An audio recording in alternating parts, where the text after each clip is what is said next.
Well, news just coming in. We understand that the IPL COO, Sundar Raman, has resigned. Harini Rana is on the phone line. Harini, tell us more. Well, we'll try and get Harini in just a bit, but that's the little information that we are getting right now. IPL CEO Sundar Raman has resigned. Harini, tell us more.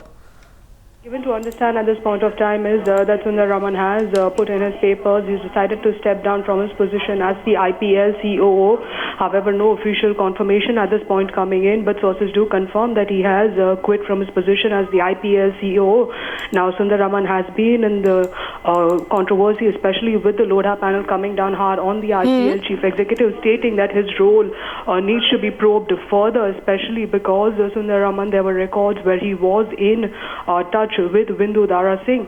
So those are the details that we are at this point of time getting, that Sundar Raman has quit from his position as the IPL CEO. We are still awaiting further confirmation from the BCCI, but sources do tell us that keeping in mind the fact that the Lodha panel, part 2 of the reforms, which was essentially on the reforms of the BCCI constitution and of course also on the role of Sundar Raman, that's a report that's going to be submitted by the Justice Lodha panel in a month's time, and before that this resignation has come through. Right, as you're pointing out, we're given to understand at the moment that his resignation has been accepted. Now, in fact, since Shashank Manohar really took over charge of the BCCI, there has been intense amount of speculation over the IPL COO.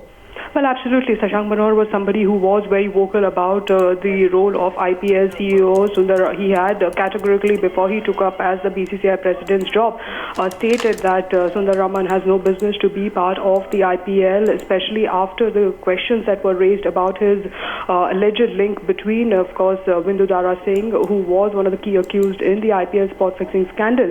And at this point of time, this information coming in that Sundar Raman has put in his papers. We are still awaiting any sort of official confirmation from the BCCI, but that is the latest coming in. This, of course, keeping in mind that the Lodha panel verdict is something that's going to come hard on the IPL CEO